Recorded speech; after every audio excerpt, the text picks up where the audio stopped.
Hello everyone. Next topic देखेंगे हम biotechnology and its application. इसके पहले हमारा हो चुका है बायोटेक्नोलॉजी प्रिंसिपल एंड प्रोसेस। तो वन बाय वन देखेंगे हम इसके एप्लीकेशन क्या है। इसके पहले मैंने बोला व्हाट्स इन बाय बायोटेक्नोलॉजी, ये इंटीग्रेशन है लिविंग ऑर्गेनिज्म का, उनका यूज़। और टेक्नोलॉजी मतलब हम इंजीनियरिंग प्रिंसिपल अप्लाई कर रहे हैं। तो देखेंगे वन बाय वन इसके अंदर सिलेबस क्या है और one by one theory part. तो देखिए ये है सिलेबस जो इसके अंदर आएगा।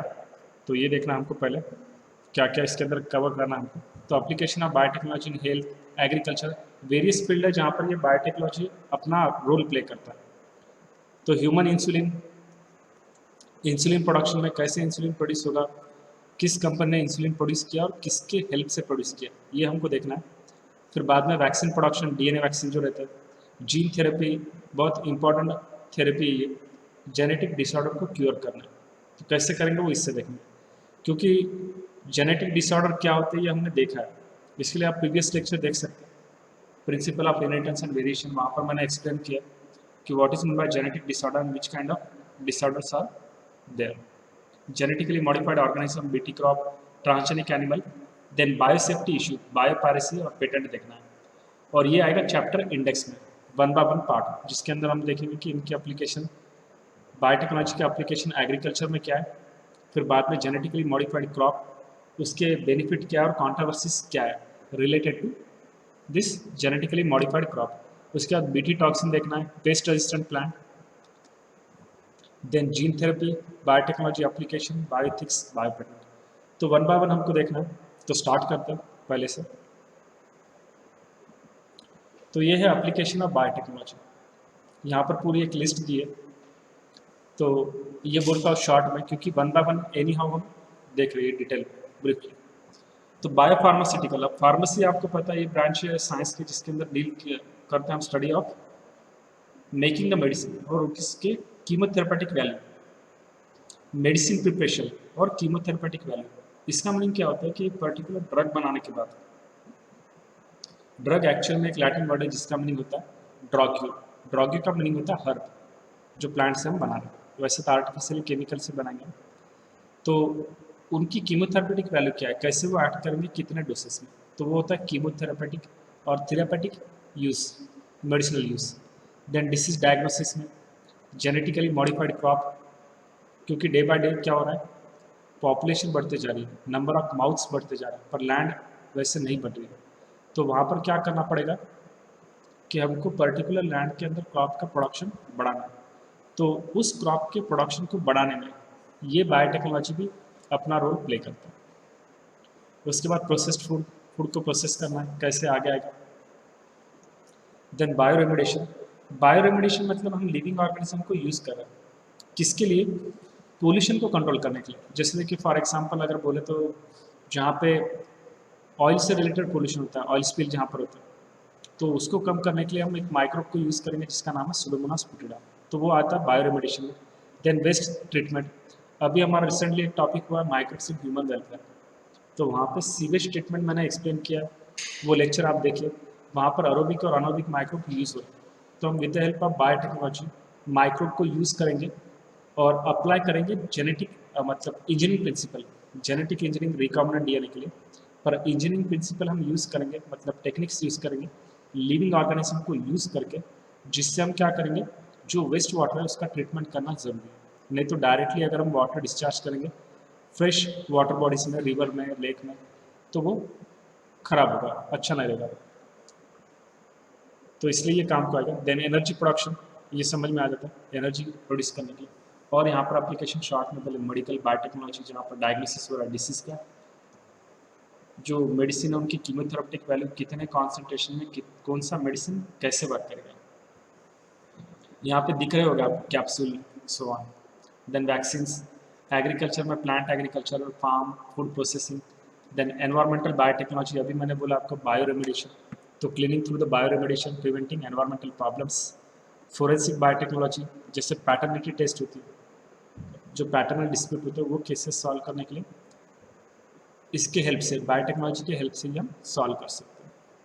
देन इंडस्ट्रियल बायोटेक्नोलॉजी, जिसमें एनर्जी प्रोडक्शन करेंगे, न्यू मटेरियल प्रोड्यूस करेंगे जिससे हम रिन्यूएबल नॉन रिन्यूएबल जो सोर्स ऑफ एनर्जी देखते हैं, तो जो मेनली नॉन रिन्यूएबल है, जो आज न कल एग्जॉस्ट हो सकता है, तो उसके लिए क्या अल्टरनेटिव्स है, तो with the help of biotechnology हम वो फिगर आउट कर सकते हैं। तो ये जो बायोटेक्नोलॉजी एप्लीकेशन है, ये किस प्रिंसिपल पर वर्क कर रहा है, क्या मेन क्राइटेरिया है, तो यहाँ पर दिख रहा है, देखिए हमको 3 critical research areas of biotechnology, मतलब ये कैसे ऑपरेट होगा। इसके पहले मैंने जब आपको हमारा प्रिंसिपल और प्रोसेस हुआ था, तो वहाँ पर मैंने आपको बोला कि biotechnology operate at molecular level, मतलब ये डीएनए में हम चेंज कर रहे हैं, जेनेटिक मटेरियल में चेंज करेंगे इस इंटेंशन से कि उसका जो प्रोडक्ट है वो डिजायरेबल है और ह्यूमन बीइंग के लिए, एनिमल के लिए, एनवायरनमेंट के लिए वो बेनिफिशियल है। तो अब यहाँ पर 3 critical research area of biotechnology कौन कौन से एरियाज हैं, तो first, to provide the best catalyst in the form of improved organism. Improved मतलब ऐसा ऑर्गेनिज्म जिसके अंदर बेनिफिशियल कैरेक्टरिस्टिक है, या इसको हम कहेंगे एक्सोटिक एनिमल। यहाँ पर वर्ड लिख देता हूँ मैं, एक्सोटिक मतलब इम्प्रूव्ड। एक्सोटिक ऑर्गेनिज्म यूजुअली अ माइक्रोब या प्योर एंजाइम, इसको हम यूज़ करेंगे जिससे हमको जो डिजायरेबल प्रोडक्ट चाहिए वो हम ऑब्टेन करने के लिए। Number 2, to create the optimal condition through engineering for a catalyst to act. अब ऑप्टिमम कंडीशन मतलब कैसा है, जैसे कोई भी हमको पता है कि 90% of the microbe best grow होते हैं टेम्परेचर अप टू 37 डिग्री। अब कुछ माइक्रोब अलग है जो एक्सट्रीम कंडीशन में भी रहते हैं, तो वो एक्सेप्शनल है। तो वैसे ही हम लिविंग ऑर्गेनिज्म से इंडस्ट्री में एक पर्टिकुलर प्रोडक्ट तैयार कर रहे हैं, तो वो जो एक्सटर्नल पैरामीटर है, जैसे पीएच है, टेम्परेचर है, एरोबिक कंडीशन है, सो ऑन, एंटीबायोटिक्स है, ये मेंटेन करना है, क्योंकि हमको पता है कि हम अल्कोहल प्रोड्यूस करेंगे, ऑर्गेनिक एसिड प्रोड्यूस करना है, डिफरेंट केमिकल जब हम प्रोड्यूस करें, तो वो प्रोड्यूस करने के लिए जो बायोरिएक्टर हम यूज़ करें, उसके अंदर हमको एक स्पेसिफिक माइक्रोब चाहिए। ऐसा नहीं सभी को मिक्स करेंगे, तो जो माइक्रोब को हम न्यूट्रिएंट मीडिया पर डाल रहे हैं और उससे इम्पोर्टेंट प्रोडक्ट बना रहे हैं, तो वहाँ पर कोई कंटामिनेशन ना आए या अनवांटेड माइक्रोब उसके अंदर ना रहे, इसके लिए हम क्या यूज़ करेंगे, एंटीबायोटिक्स। तो वो एंटीबायोटिक किसके हेल्प से प्रोड्यूस हुआ, विद हेल्प ऑफ बायोटेक्नोलॉजी। तो ये काम को आएंगे, क्योंकि ऑप्टिमम कंडीशन मतलब मॉडरेट कंडीशन मेंटेन करने के लिए। उसके बाद डाउन स्ट्रीम ये भी है। डाउन स्ट्रीम टेक्नोलॉजी मतलब कैसे, कि जो प्रोसेस, जो बायोरिएक्टर है उसके अंदर एक बार हमारा प्रोडक्ट प्रोड्यूस हो गया, उसके बाद के जो प्रोसेस रहता है, यानी कि जिसके अंदर प्यूरिफिकेशन आएगा, लेबलिंग आएगा, सोवा, तो ये जो बाकी के सब प्रोसेस है, इसको कहा जाता है downstream process, to purify protein and organic compound. अब हमको वन बाय वन रोल देखने का, बायोटेक का रोल क्या है एग्रीकल्चर में, मेडिसिन में, सो ऑन। तो अब यहाँ पर देखना है हमको biotechnological application in agriculture. Agriculture बहुत इंपॉर्टेंट है, क्योंकि हमको पता है 62% ऑफ द जो जॉब होता है, एम्प्लॉयमेंट होता है लोगों का, वो एग्री से रिलेटेड है। इंडिया का 33% जीडीपी भी अगर देखेंगे तो हम इसी से रिलेटेड है। तो सबसे इम्पोर्टेंट सेक्टर जो है वो एग्रीकल्चर है। तो देखिए application of biotechnology in agriculture. तो ये जो फूड प्रोडक्शन है, क्योंकि हमको पता है एग्रीकल्चर से तो फूड का प्रोडक्शन होने वाला है, तो ये जो फूड प्रोडक्शन है इसको हम कैसे एनहांस करेंगे, food production with the help of agriculture can be enhanced by, कैसे एनहांस करेंगे इसको, एनहांस्ड बाय। तो कैसे एनहांस करेंगे, क्या टेक्निक हम इसके अंदर यूज़ कर सकते हैं कि जिससे ये फूड का प्रोडक्शन हम बढ़ा सकते हैं। तो इसके लिए क्या करना पड़ेगा हमको, एग्रो केमिकल बेस्ड एग्रीकल्चर करना पड़ेगा, एग्रो केमिकल बेस्ड एग्रीकल्चर, ये यूज़ कर सकते हैं। या तो हमको क्या करना पड़ेगा, ऑर्गेनिक कल्चरिंग, जिसको कहेंगे हम ऑर्गेनिक एग्रीकल्चर। अब देखिए जब ग्रीन रिवोल्यूशन हुआ था तब केमिकल फर्टिलाइजर का बहुत यूज़ हुआ था। एक टीवी पर एक पहले शो आता था जिसका नाम था सत्यमेव जयते। अब उस शो में क्या दिखाया था, एक दिन कुछ फार्मर्स आए थे जो भटिंडा से आए थे, भटिंडा अमृतसर। तो वो ये बोल रहे थे कि जब हमारा ग्रीन रिवोल्यूशन हुआ तब फूड का प्रोडक्शन तो बढ़ा, जो हंगर रिलेटेड प्रॉब्लम था वो सॉल्व हुआ, पर एक मेजर ड्रॉबैक क्या हुआ ऑर्गेनिक फर्टिलाइजर, इनऑर्गेनिक फर्टिलाइजर मतलब केमिकल फर्टिलाइजर ज़्यादा यूज़ हुए थे। तो फर्टिलाइजर का यूज़ होने के बाद बहुत सारे फार्मर को कैंसर हुआ। एक ट्रेन है वो जो बोल रहे थे कि अमृतसर से बठिंडा जाती है, बहुत सारे लोग अमृतसर को जाते हैं, तो उस ट्रेन के अंदर 60% से ज़्यादा जो लोग थे वो कैंसर पीड़ित थे, उनको कैंसर हुआ। और रीज़न था ग्रीन रिवोल्यूशन, जहाँ पे इनऑर्गेनिक फर्टिलाइजर यूज़ किया गया था, मतलब केमिकल फर्टिलाइजर, जिससे क्या हुआ, कैंसर सबको। तो अब उसके ऊपर अल्टरनेटिव है ये ऑर्गेनिक एग्रीकल्चर, जहाँ पे हम ऑर्गेनिक केमिकल फर्टिलाइजर की जगह हम biological fertiliser, bio fertiliser use करेंगे, और जो हमारी लैंड है उसके ऊपर क्रॉप का प्रोडक्शन करेंगे। उसके दो बेनिफिट होंगे, एक तो फार्मर को कोई प्रॉब्लम नहीं होगा, एनवायरनमेंट को कोई प्रॉब्लम नहीं होगा, क्योंकि केमिकल फर्टिलाइजर नॉन बायोडिग्रेडेबल है। जैसे डीडीटी पता है हमको, बीएचसी पता है, तो ये बहुत हार्मफुल है। तो ऑर्गेनिक एग्रीकल्चर बेस्ट ऑप्शन है, थोड़ा स्लो होगा पर अच्छा होगा, तो इससे कोई प्रॉब्लम नहीं आएगी। उसके बाद हम और क्या कर सकते हैं, तो engineer genetically engineer engineer crop based agriculture, crop based agriculture. तो ये एक टेक्निक हम यूज़ करते हैं, जिसके अंदर जीनोम के अंदर हम प्लांट के अंदर जीनोम को मॉडिफाई कर रहे हैं, उनके जीन को मॉडिफाई कर रहे हैं, इस इंटेंशन से कि वो जो पर्टिकुलर क्रॉप है जो हम लगा रहे हैं हमारे एग्रीकल्चर फार्म में, जहाँ पे भी लैंड के ऊपर, तो उसको कोई डिसीज़ ना हो, वो डिसीज़ रेजिस्टेंट रहे, वो ड्रॉट रेजिस्टेंस रहे, उसके अंदर प्रोडक्टिविटी अच्छी हो, उसके फ्रूट की साइज़ अच्छी हो, उसके ग्रेन की साइज़ अच्छी हो। तो ये कैरेक्टरिस्टिक हम माइंड में रखते हैं। तो वैसे क्रॉप को हम क्या बोलेंगे, ट्रांसजेनिक क्रॉप। तो वो प्रोड्यूस करना है जिसकी वजह से हमको फ़ायदा होगा। तो क्या हो रहा है यहाँ पर देखिए, green revolution is resulted in the increasing food supply almost near about 3 times. So this green revolution has a great increase in the production of food grain, especially wheat or rice, especially wheat and rice, which resulted in the larger part of the production of new and high yielding varieties, bringing into the mid of 20th century. ये बोला मैंने आपको, green revolution कब से कब तक था, 1960 to 2000, इसके अंदर क्रॉप का प्रोडक्शन बहुत बढ़ाया गया था। So in the early dramatic success was Mexico and Indian subcontinent, and the new varieties required for the large amount of chemical fertilizer or pesticides to produce the high yields, and raising concerns about the cost and potentially harmful environment effect. ये मैंने आपको बोला भी, chemical fertiliser ज़्यादा use करेंगे तो environment को harm करेगा, क्योंकि नॉन बायोडिग्रेडेबल है। So this demand an alternate pathway can result in the maximum yield from the field, but chemicals and fertilizer use minimum. That is, harmful effects on the environment is reduced if we use organic fertilizer instead of inorganic fertilizer.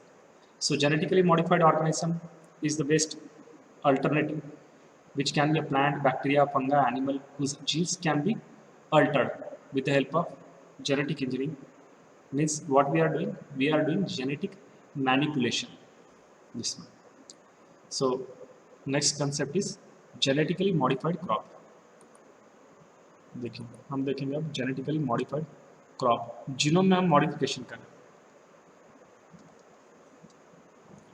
genetically modified।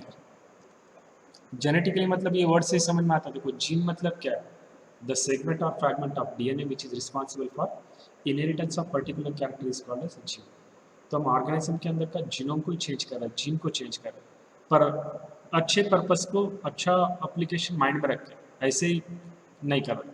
तो genetically modified crops,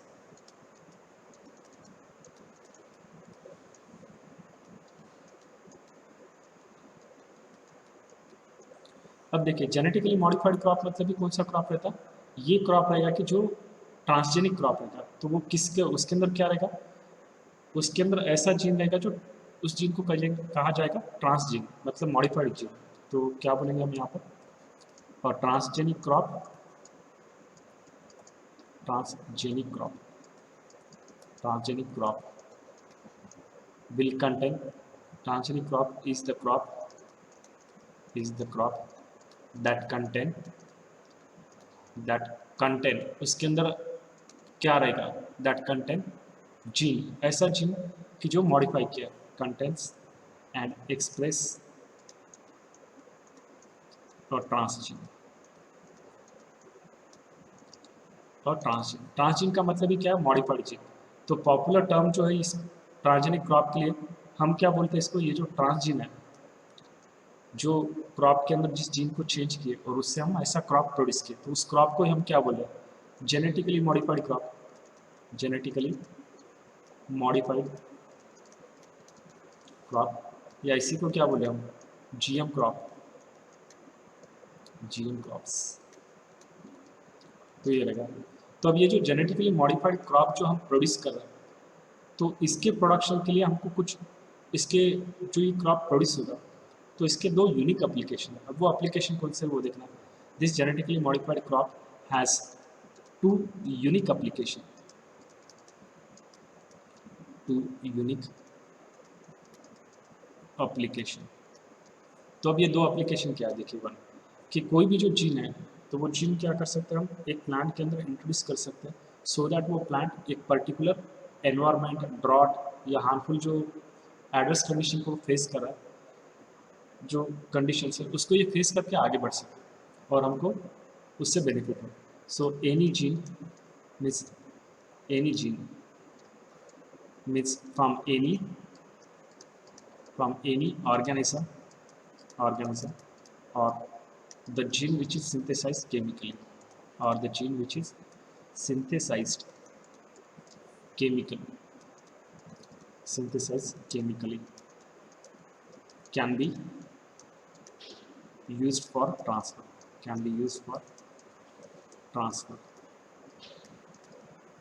and second use अगर इसका देखा जाएगा तो वो क्या आएगा कि the change in genotype. Genotype मतलब क्या, हम जीन में चेंज कर रहे हैं जिसकी वजह से फेनोटाइप में भी चेंज हो जाएगा। Genotype can be precisely,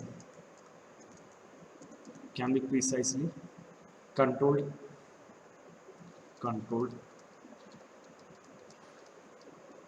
since only the transgene can be added into the crop gene, इसके लिए crop gene। तो ये एप्लीकेशन लगा किसका, जेनेटिकली मॉडिफाइड क्रॉप का। तो ऐसे क्रॉप हमको पता है कौन से क्रॉप आएंगे, तो ब्रीडिंग एक्टिविटी की जगह हम उनको यूज़ कर सकते हैं। तो इन कॉन्ट्रास्टिंग टू, मतलब ये जो देख रहे हैं हम जेनेटिकली मॉडिफाइड क्रॉप बोलता और आगे। So in contrast to this breeding activity, जो ब्रीडिंग एक्टिविटी है वो हमको पता है, तो यहाँ पर हम ऐसे जीन यूज़ करते हैं जो पहले कहीं पर हो। So, in contrast to breeding activities, we can use only those genes which are present in such a species that can be hybridized within them. So, in addition, the changes occur in the trait, which are for which the parents used in the hybrids differ from other. तो अब जब transgene हम introduce कर रहे हैं genome of an organism, तो उससे हमको बेनिफिट क्या होगा, क्या मिल रहा है वहाँ पर। तो देखिए क्या होगा यहाँ पर, if when a transgene is introduced into the genome, genome मतलब समझ में आ रहा है क्या है, into the genome of an organism,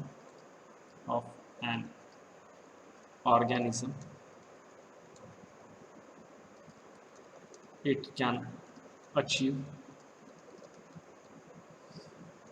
one of the following. अब नीचे क्या होगा देखिए, one of the following characteristic क्या होगा इसके अंदर। तो क्या होता है, ये ऐसा प्रोटीन प्रोड्यूस कर सकते हैं जो काम का हो, यानी कि हमको काम का एक प्रोटीन है, तो वो सपोज प्रोटीन का कंटेंट बढ़ रहा है, कुछ बढ़ रहा है, तो वो उसका application which can produce a protein,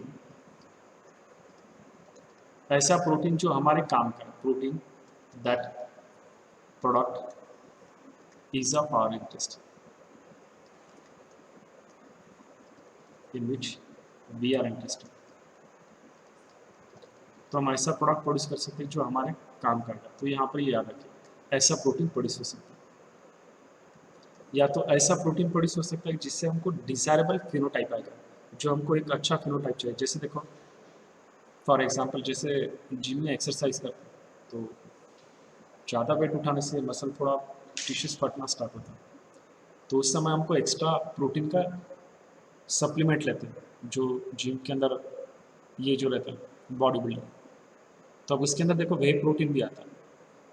तो ऐसे प्रोटीन प्रोड्यूस करना कि जो ह्यूमन बीइंग के लिए यूज़फुल हो, या जिसके अंदर क्वांटिटी अच्छी हो, क्योंकि हमको पता है हमारे बॉडी में वाटर के बाद सबसे ज़्यादा मिलने वाला कंटेंट कौन सा रहता है, प्रोटीन रहता है।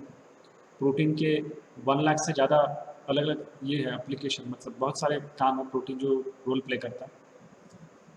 तो तो producer protein, producer protein, protein that on its own desirable, on its own produces desirable phenotype, जिससे desirable phenotype प्रोड्यूस हो सकता है, desirable phenotype। उसके बाद देखिए मॉडिफाइड, ये क्या कर सकता है, जो एग्जिस्टिंग बायोसिंथेटिक पाथवे उनको मॉडिफाई करके न्यू एंड प्रोडक्ट हम बना सकते हैं। तो modify existing biosynthetic pathway and can produce new end product, new end product। तो एक न्यू एंड प्रोडक्ट हम प्रोड्यूस कर सकते हैं। और क्या कर सकता है ये, prevent expression of, prevents expression of an existing native gene, native genes। तो ये होगा। तो अब ऐसा और कौन कौन से एप्लीकेशन है वो हमको 1 बाय 1 देखना है। तो अब मैं बोलता हूँ, देखिए सबसे पहले देखेंगे हीरोडिन प्रोडक्शन, ये देखना हमको। ये देखिए यहाँ पर दिख रहा है हीरोडिन कैसे प्रोड्यूस करते हैं। हीरोडिन क्या, ये एक प्रोटीन है कि जो ब्लड क्लॉटिंग को प्रिवेंट करता है। तो जो जीन्स हीरोडिन को एनकोड करते हैं वो केमिकली सिंथेसाइज कर सकते हैं। तो ये जीन ट्रांसफर करेंगे हम प्लांट के अंदर, जिसका नाम है ब्रासिका नापस। तो उसके अंदर हीरोडिन एक्टिवेट होना स्टार्ट हो जाएगा सीड के अंदर। तो ये हीरोडिन क्या है, सीरियल हीरोडिन जीन। हीरोडिन क्या है, this is the protein, which can prevent blood clotting,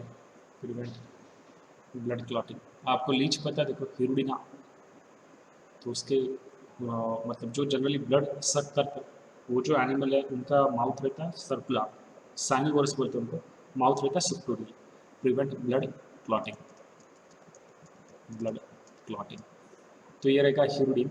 तो अब इसके अंदर क्या करें, जो जीन्स एनकोडिंग, यहाँ पर क्या बोला, द जीन एनकोडिंग फॉर,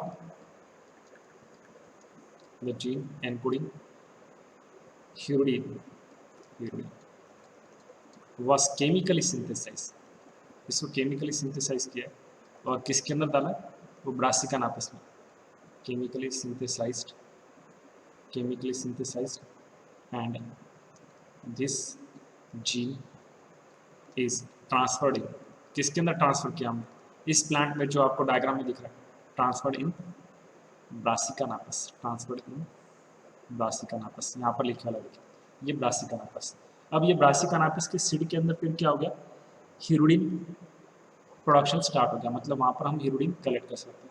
तो अब ये जो हीरोडिन मिल रहा है हमको इसके सीड के अंदर, इसका क्या करना पड़ेगा हमको, सेपरेशन मतलब आइसोलेशन, फिर बाद में प्यूरिफिकेशन करना पड़ेगा, फिर उसके बाद हमको मिलेगा प्यूरिफाइड हीरोडिन, जो हम मेडिसिनल पर्पज़ के लिए मेडिसिनल पर्पज़ के लिए यूज़ कर सकते हो, in case transit product itself the product of interest. तो ये हमको समझ में आ रहा है यहाँ से।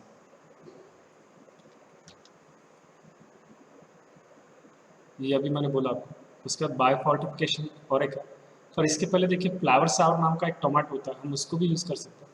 तो मैं इधर लिख लूँगा पीछे, यहाँ पर देखिए एक टोमेटो की वैरायटी है, आगे मैं इसका फिगर दिखाऊंगा आपको। एक टोमेटो की वैरायटी है, जिसका नाम है फ्लावर सावर। फ्लावर सावर। तो ये एक एग्जाम्पल है कि जो जहाँ पर हमने यानी कि जो टोमेटो की वैरायटी है जिसको हमने बनाया, तो वो टोमेटो की वैरायटी के अंदर जो नेटिव जीन है उसको ब्लॉक किया। Native genes, native tomato genes, tomato genes और ब्लॉक, क्योंकि ये भी काम का क्रॉप है block. And this expression of native gene can be expression of native gene can be stopped by different method। Tomato की एक ऐसी वैरायटी बनाई जिसका शेल्फ लाइफ ज़्यादा है, वो रहेगा फ्लावर सावर। तो यहाँ पर क्या करें, जो नेटिव जीन है उसका expression can be stop by different method and the food softening is promoted by enzyme called as polygalacturonase.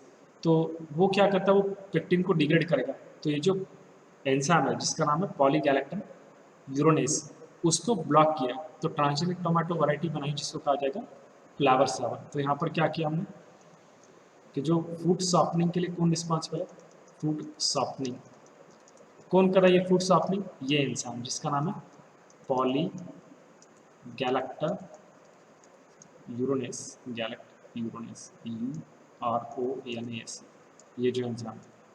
तो ये क्या करता है, it will degrade the protein, degrade protein, कौन सा, ये पेक्टिन को। तो पेक्टिन को डिग्रेड करने की वजह से फूड सॉफ्ट हो रहा है। तो इस जीन को अगर ब्लॉक करेंगे हम तो जो फूड है वो सॉफ्ट नहीं होगा, ज़्यादा देर तक उसकी शेल्फ लाइफ बढ़ जाएगी। सो दिस वॉज ब्लॉक, ये जीन को ब्लॉक किया, ब्लॉक एंड ट्रांसजेनिक वैरायटी बनाई गई, किसकी, टोमेटो की, ट्रांसजेनिक वैरायटी ऑफ टोमेटो जिसका नाम है फ्लावर सावर। तो ये याद रखिएगा। नॉर्मली क्या हो रहा था, फूड के अंदर पॉलीगैलेक्टम यूरोनेस नाम का एंजाइम प्रोड्यूस हो रहा था जो पेक्टिन को डिग्रेड करेगा, जिसकी वजह से टोमेटो का फूड सॉफ्ट होता। तो ये जीन ब्लॉक कर दिया गया। तो ये जीन ब्लॉक करने की वजह से जो टोमेटो सॉफ्ट हो रहा था वो सॉफ्ट होना बंद हुआ, वो डिग्रेड नहीं हो रहा था जल्दी। तो उससे क्या हुआ, उसकी शेल्फ लाइफ बढ़ गई। तो ये उसका एप्लीकेशन है Flavr Savr. So therefore the fruit of this tomato remain fresh and उसका फ्लेवर भी अच्छा रहेगा, retain flavour for much longer do the fruits in the normal tomato varieties. In addition this fruit have the superior taste, ये इनका application है। Superior test, test भी इसकी अच्छी रहेगी, लाइफ भी इसकी बढ़ गई, शेल्फ लाइफ इसकी इंक्रीज हो गई। तो ये इसका एप्लीकेशन है, superior taste, increase total soluble solids, these are unexpected bonus है इसके। तो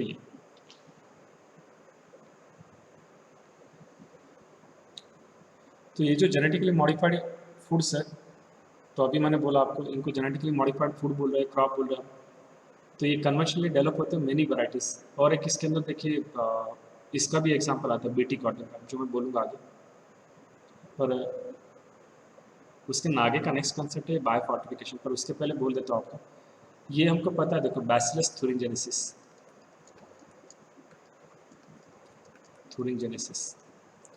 अब ये जो बैक्टीरिया ये क्या करता है, प्रोटीन प्रोड्यूस करता है जिसको बोलते हैं क्राई प्रोटीन। क्राई प्रोटीन मतलब इसके अंदर होता है क्राई जीन्स, क्राई का मीनिंग होता है क्रिस्टल।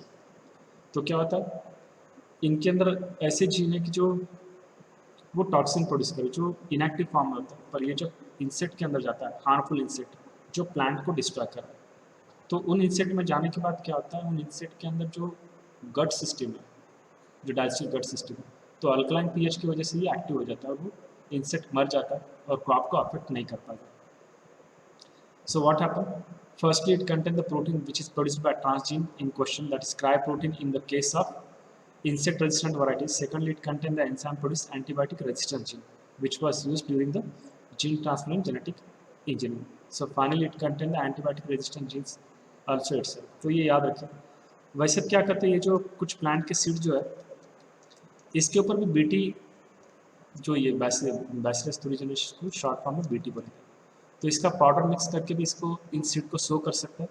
या तो मैंने बोला कि ये जो बैसिलस थुरिनजेनेसिस है इसके अंदर जो क्राई जीन है, जो क्राई प्रोटीन प्रोड्यूस करेगा, कैसे करेगा पता है हमको, ये जीन है, जीन मतलब डीएनए का सीक्वेंस है, वो आरएनए प्रोड्यूस करेगा मतलब एमआरएनए, वो प्रोटीन प्रोड्यूस करेगा, और ये प्रोटीन जो रहता है वो प्रोटॉक्सिन इनएक्टिव स्टेज में प्रोड्यूस करता है। और ये जैसे ही ये जो जीन है जो ये क्राई प्रोटीन प्रोड्यूस कर रहा है, जो जीन क्राई प्रोटीन प्रोड्यूस कर रहा है वही जीन का सीक्वेंस निकालने का इसको टीडीएनए में डाल रखा है। टीडीएनए मतलब एग्रोबैक्टीरियम टूमीफेसिन, उसका जो प्लाज्मिड है उसको कहा जाएगा टाई प्लाज्मिड और डीएनए को कहा जाएगा टीडीएनए। फिर इसको क्या करने का, इस बैक्टीरिया में डालने का। इस बैक्टीरिया में डालने के बाद इसको प्लांट के अंदर इंट्रोड्यूस करेंगे हम, इसको ही प्लांट के अंदर इंट्रोड्यूस करेंगे bye means of gene gun, biolistic gun जिसको बोलते हैं। ये इंट्रोड्यूस करने के बाद ये प्लांट के जीनोम में मॉडिफाई करेगा, जिसकी वजह से प्लांट क्या हो गया, ट्रांसजेनिक। अब इस प्लांट को इंसेक्ट अफेक्ट नहीं कर सकेगा, जिसको ये अफेक्ट करेगा। तो ये सब। उसके बाद bio fortification, next concept. Bio fortification का मीनिंग क्या होता है, फूड के अंदर न्यूट्रिएंट क्वांटिटी बढ़ाना। जैसे देखो हम व्हीट रहता है हमारे पास, तो हम ले जाते हैं गिरनी के ऊपर, फिर उसको दर्न मतलब ग्राइंडिंग करेंगे, उसके बाद जो स्टार्च मिलेगा वो खाते हैं। पर कुछ लोग क्या करते हैं, वो जो व्हीट है उसके अंदर वो सोयाबीन के बड़े आते हैं, न्यूट्रेला, जिसको न्यूट्रेला बोलता है, तो वो उसके अंदर ऐड करते हैं और फिर उसका जो आटा मिलेगा वो खाते हैं। तो अब क्या हो गया, पहले जो ऑनली आप आटा ले लेते उसके अंदर जब आप सोयाबीन ऐड करोगे तो उसके अंदर प्रोटीन की क्वांटिटी बढ़ गई, मतलब उस फूड के अंदर न्यूट्रिएंट वैल्यू क्या हो गई, इंक्रीज हो गई। तो हम with the help of biotechnology एक पर्टिकुलर प्लांट के अंदर जो फूड है, जो उसकी न्यूट्रिएंट क्वांटिटी है, उसको हमको बढ़ाना है। क्यों बढ़ाना है, क्योंकि हम खाना तो खाते हैं पर कुछ न्यूट्रिएंट हमको प्रॉपरली नहीं मिल पाता, जिसकी वजह से क्या होगा, हमारे अंदर क्रिएट होगा हिडन हंगर। और वो हिडन हंगर हमको कम करना है, उसको बंद करना और पूरी तरह से न्यूट्रिशन मिले, क्योंकि हेल्दी रहना हर बच्चे का राइट है। तो इसके लिए हम बायो फोर्टिफिकेशन करेंगे। तो biofortification is the method of cropping to increase their nutritional value. इसको क्या बोलेंगे, method of breeding crop to increase nutritional value, to increase their nutritional value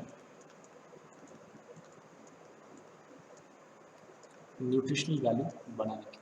तो ये इसका पर्पस है। So this can be either done by through conventional selective breeding और through generative engineering, दोनों method हम यूज़ कर सकते हैं।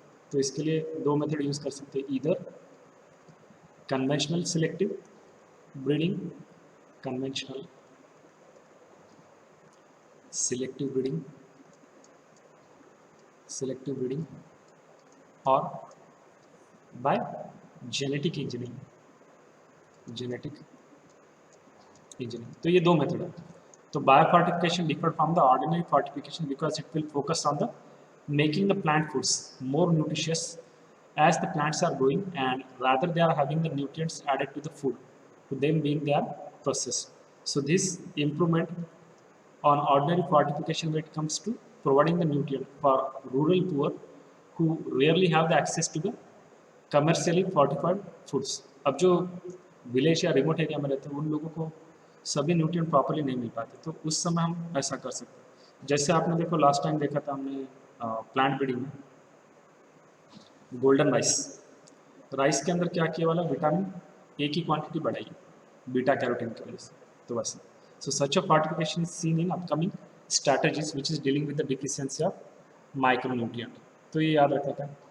And beside this it has been argued that above feature of genetically modified food could lead to the some problems also are there, that is controversies। तो वो भी देखना आगे। ये देखिए, ये है बायो फोर्टिफिकेशन, मतलब जो फूड है न्यूट्रिएंट है, फूड को प्रोसेसिंग करेंगे तो सीरियल्स एडेड विथ न्यूट्रिएंट, तो मोर न्यूट्रिएंट कंज्यूम हो गया, डाइटरी सप्लीमेंट अच्छा मिलेगा, वैरायटी प्लांट बेस्ड डाइट। यहाँ पर भी ये है सिलेक्टिव मेथड, सिलेक्टिव ब्रीडिंग में क्या करें, जैसे देखो मेज की एक वैरायटी थी, अब ये है 2020, इन द ईयर 2000 जो मेज की वैरायटी थी उसके अंदर अमानो एसिड की क्वान्टिटी ज़्यादा थी, लाइसिन ट्रिप्सिन ऐसे जो अमानो एसिड है उसकी क्वान्टिटी ज़्यादा थी, और अभी के जो मेज था उसके अंदर नहीं थी। उन अमानो एसिड की क्वांटिटी। तो अब क्या किया, जो 2000 के अंदर मेज़ की जो वैरायटी मिल रही थी उसके अंदर से वो जीन आइसोलेट किए जो अच्छे क्वालिटी का प्रोटीन प्रोड्यूस करा, वही जीन को निकाल के अभी के जो मेस है उसके अंदर इंट्रोड्यूस किया। तो अब क्या हो गया, फूड की न्यूट्रिशनल क्वांटिटी बढ़ गई। So breed the plant with selected those with high nutrient level. ये सिलेक्टिव ब्रीडिंग मतलब समझ में आता है, उसको सिलेक्ट करना भी है। और जेनेटिक मॉडिफिकेशन, सीड के अंदर जीन्स इंट्रोड्यूस करेंगे insert the gene to increase the plant nutrient production, और प्लांट को फिर प्रोड्यूस करेंगे जिसके अंदर न्यूट्रिएंट की क्वांटिटी ज़्यादा रहेगी। ये देखिए यहाँ पर दिए वाला ये bio fortified crop, bio fortification जिसमें कैसनवा, मेस, स्वीट पोटैटो, रताड़े, फिर उसके बाद ये दिख रहा है देखो आपको बीन्स, फिर पर्ल मिलेट्स, राइस। ये जो बड़े दाने रहते हैं ये मेस का, ज्वारी का, ये अच्छा होता है हेल्थ के लिए as compare to wheat. Biofortification की ज़रूरत क्या है, तो वर्ल्ड में पॉपुलेशन तो कंटिन्यूसली बढ़ते जा रही है, peoples are suffering from lack of food, तो fighting hunger continues to be a challenge for humanity. तो वर्ल्ड हेल्थ ऑर्गेनाइजेशन ने भी ये देखा है कि over world wide 1.5 billion peoples are overweight. अब ये अलग चीज़ है, देखिए ओवरवेट मतलब खाना उनको ज़्यादा हो गया, तो ये भी हार्मफुल है। Increasingly the two forms mall nutrition, underweight, overweight occurring simultaneously with in the different countries, ये एक डेटा है। पर ये जो बायो फोर्टिफिकेशन इसके वजह से कर रहे हैं माल न्यूट्रिशन ना हो, जैसे PEM है, प्रोटीन एलर्जी माल न्यूट्रिशन, जिसके अंदर मैरस्मस और क्वाशिर कराता है, तो ऐसा नहीं होना चाहिए, क्योंकि जहाँ पे पॉपुलेशन ज़्यादा वहाँ पे फूड का सप्लाई थोड़ा अफेक्ट होता है। तो बायोटेक्नोलॉजी के बेनिफिट्स क्या है एग्री के अंदर, क्रॉप का परफॉर्मेंस बढ़ाना, environmental resistance, nutrition supplement, pest resistant crop बनाना, क्योंकि जो क्रॉप बनता है हमारे पास सपोज 100 kg क्रॉप बना एक पर्टिकुलर एरिया में, एक पर्टिकुलर फील्ड में, तो उसके अंदर नियर अबाउट 20 to 30% लॉस होता है बाय इंसेक्ट, पेस्ट, रोडेंट्स, उनकी वजह से, तो वो नहीं होना चाहिए। फिर उनकी एक इम्प्रूव साइज़ भी चाहिए, प्रॉपर साइज़। उसके बाद रेडिस डिपेंडेंस ऑन पेस्टिसाइड, क्योंकि केमिकल जो यूज़ करते हैं हम इंसेक्ट को मारने के लिए वो अच्छे नहीं होते, केमिकल बोल रहा हूँ, क्योंकि जैसा मॉस्किटो है हमको परेशान करता है, तो हम अगर उसके लिए इफेक्टिव पेस्टिसाइड निकाल तो उससे पहले ह्यूमन मरेगा, बाद में वो इंसेक्ट मरेगा, तो इतने हार्मफुल हो सकते हैं। तो उनका यूज़ कम करें हम, और बायोलॉजिकल चीज़ें यूज़ कर सकते हैं जिससे इनको कंट्रोल करेंगे। देन दिस एप्लीकेशन, तो ये एप्लीकेशन है। यहाँ पर दिख रहा है देखिए ट्रेडिशनल प्लांट ब्रीडिंग, जिसके अंदर हम डिजायर्ड जीन लेते थे, डोनर प्लांट में डालते थे, फिर कमर्शियल प्लांट की वैरायटी बनाएंगे, फिर उसके मेनी जीन्स आर ट्रांसफर और न्यू वैरायटी। और प्लांट बायोटेक में क्या करें हम, डिजायर्ड जीन लेंगे, उसको इंट्रोड्यूस करेंगे कॉम्प्लीमेंट्री प्लांट वैरायटी में, और उसको ट्रांसजेनिक बनाएंगे। क्या क्या स्टेप्स है माइक्रोब को यूज़ करेंगे, प्लांट है, एनिमल है, जीन ऑफ इंटरेस्ट ले रहे, RDNA बना रहे, कैसे बना रहे इसके लिए प्रीवियस लेक्चर देखिए, समझ में आ जाएगा। पार्टिकल का ये लेकर सेल को ट्रांसफॉर्म करेंगे। प्लांट के लिए हम यूज़ करते हैं एग्रोबैक्टीरियम ट्यूमिफासियम, जिसको कहा जाता है प्लांट जेनेटिक इंजीनियरिंग, तो इससे फिर हम ट्रांसजेनिक वैरायटी बना रहे हैं, और ये टेक्निक्स यूज़ करें। Isolate gene of interest, then cloning of diaplasmid genes of interest plus herbicide-resistant gene, then transform the plant with altered diaplasmid. Regenerate the entire plant from the transformed cells. फिर कैलसिया seed बनेगा। Callus का meaning क्या होता है, तो बोला मैंने आपको, अनऑर्गेनाइज्ड मास ऑफ सेल। फिर उसके बाद क्या होगा, ऑर्गेनोजेनेसिस, बाद में प्लांटेड्स प्रोड्यूस होगा, स्मॉल स्केल, फिर बाद में लार्ज स्केल। ये वो वैरायटी है देखिए, फ्लावर सावर टोमेटो की। अभी मैं बोला था आपको कि टोमेटो के अंदर वो जो पॉलीगैलेक्टन यूरेनेस रहता है, वो जो एंजाइम है वो क्या करेगा, पेक्टिन को डिग्रेड करेगा, जिसकी वजह से फूड सॉफ्ट हो रहा था, तो उसका वो जीन ब्लॉक कर दिया, तो अब जो टोमेटो है उसका शेल्फ लाइफ बढ़ गई और टेस्ट में भी अच्छा है। तो ये टोमेटो प्लांट विथ PG मतलब polygalacturonase gene show 95% reduction in the PG enzyme, style from longer period of time, marketing अब यहाँ पर लिखा है देखिए। First GM crop approved for marketing was the flower sour tomato by Calgene, including US in 1994. Consultative synthesis of PG antisense RNA in transgenic plant resulted in the substantial reduction in the level of PG, mRNA's enzymatic activity. तो ये traditional method, ये अभी जो use किया, तो ये read किए तो आपको समझ में आ जाएगा जो कंसेप्ट मैंने बोला था। पहले ट्रेडिशनल टोमेटो को राइप करने के लिए इथिलीन को यूज़ करते थे। इथिलीन हमको पता है this is the only gaseous PGR जो फ्रूट राइपनिंग में काम करता है। Advantage in agriculture based agriculture, organic, ये वो सब मैंने आपको बोला अभी। तो जेनेटिकली मॉडिफाइड क्रॉप बना रहे हैं, प्लांट, बैक्टीरिया, फंगा, एनिमल, जिनके जीन अल्टर कर सकते हैं, मैनिपुलेशन कर सकते हैं। तो एडवांटेजेस क्या है जेनेटिक मॉडिफिकेशन इन प्लांट, ये देखना है। तो plant crops are more tolerant to abiotic stress, जिसके अंदर cold, drought, salty condition, heat, इस सब से हमको प्रिवेंट करना है। Pest resistant crop, reduce the use of chemical fertiliser, क्योंकि हमको बायो फर्टिलाइजर यूज़ करना है, उसको रेजिस्टेंस बनाना है। Reduce post harvest losses, increase efficiency of mineral usage by the plant. जैसे हमको पता है फंगस भी लगता है प्लांट के रूट को, एक्टोमाइकोराइजा, एंडोमाइकोराइजा देखे तो उससे क्या होता है न्यूट्रिशनल क्वांटिटी जो है, मतलब वो प्लांट अच्छे से न्यूट्रिएंट अपटेक करेगा। Enhance nutritional value, golden rice मैंने बोला था, vitamin A enriched rice, and genetically modified ये crop is use to tailor made plants supply alternative resource, starch, fuel, pharmaceutical to the industries. Pest resistant plant दिख रहा है, pest resistance, ये जो BT cotton, BT maize, BT tomato, तो ये होता है। Pest resistance plant act as biopesticide which reduce the need of insecticide. तो cotton, corn, rice, tomato, potato, soybean दिख रहे सर। तो ये बीटी दिख रहा है बैसिलस thuringiensis, ये बैक्टीरिया, और ये जो बॉल है कॉटन का, इसको देखो ये हार्म करता है, ये जो वर्म दिख रहा है boll worms. Bacillus thuringiensis are protein that kill the insect like coleopteran. अब यहाँ पर आपको इन सब के नाम याद रखना है। कोलियोप्टेरन मतलब कौन सा रहता है, बिटल। उसके बाद लेपिडोप्टेरन, कोलियो मतलब कवरिंग रहती है, टेरन का मीनिंग होता है विंग, ये जो वर्ड है ना इसका मीनिंग होता है विंग। जैसा डायप्टेरा बोलते हैं तो टेरा का मीनिंग होता है विंग। देन लेपिडोप्टेरन, लेपिडो मतलब स्पायरल, टेरन का मतलब होता है विंग, और इसके अंदर आएगा टोबैको बर्ड वर्म और आर्मी वर्म। उसके बाद डायप्टेरन, फ्लाइज, मॉस्किटो, ये सब आता है। तो bacillus thuringiensis forms a toxic insecticidal protein that is Bt toxin crystal during a particular phase of their growth, which does not kill the bacillus as it exists in an inactive form, जिसको कहा जाएगा protoxin. Pro मतलब पहला, toxin मतलब समझ में आता है। तो देखो यहाँ पर ये सब प्रोसेस जो मैंने आपको बोली थी वो है यहाँ पर।